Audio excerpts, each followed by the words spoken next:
Assalamualaikum warahmatullahi wabarakatuh. Perkenalkan, nama saya Selioni Nesa Nahia, dengan NIM belakang 0092. Dalam video kali ini, kita akan membahas salah satu materi penting dalam studi Islam, yaitu Al-Quran dan As-Sunnah sebagai sumber dan dalil hukum.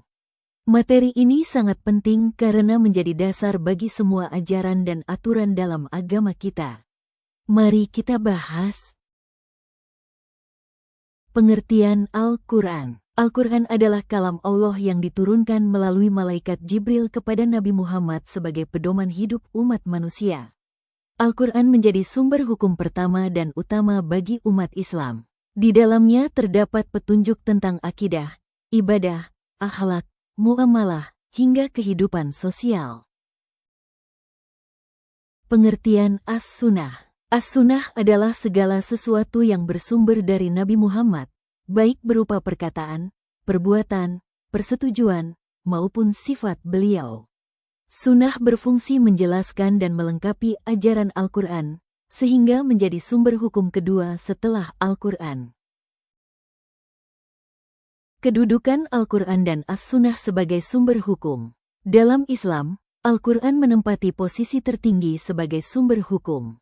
Semua masalah kehidupan kembali kepada Al-Quran sebagai dasar utama. Sementara itu, As-Sunnah menjadi sumber hukum kedua. Sunnah tidak mungkin bertentangan dengan Al-Quran, karena keduanya berasal dari wahyu Allah. Sunnah hanya memperjelas apa yang ada di dalam Al-Quran. Fungsi Al-Quran. Al-Quran punya peran yang sangat penting yaitu 1. Sebagai petunjuk hidup bagi manusia. 2. Sebagai sumber hukum utama, tempat kita mengetahui halal dan haram. 3. Sebagai pembeda antara yang benar dan salah. 4. Sebagai obat dan penenang hati. Fungsi As-Sunnah. As-Sunnah juga punya fungsi besar. 1. Menjelaskan ayat-ayat Al-Quran yang masih umum. 2. Merinci aturan ibadah dan hukum yang belum dijelaskan detail dalam Al-Quran. 3. Menguatkan hukum yang sudah ada dalam Al-Quran. 4. Menghususkan ayat yang umum dan membatasi ayat yang maknanya luas. 5.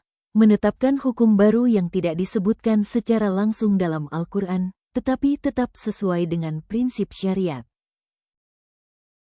Fungsi As-Sunnah terhadap Al-Quran. As-Sunnah memiliki beberapa fungsi penting terhadap Al-Quran. Menjelaskan ayat yang umum, seperti tata cara salat. Merinci hukum, misalnya ketentuan zakat. Menghususkan ayat yang umum. Membatasi ayat yang maknanya luas. Menetapkan hukum baru yang tidak disebut langsung dalam Al-Quran, seperti larangan mengonsumsi hewan buas bertaring. Demikian penjelasan singkat mengenai Al-Quran dan As-Sunnah sebagai sumber dan dalil hukum. Semoga bermanfaat dan menambah pemahaman kita. Wassalamualaikum warahmatullahi wabarakatuh. Terima kasih.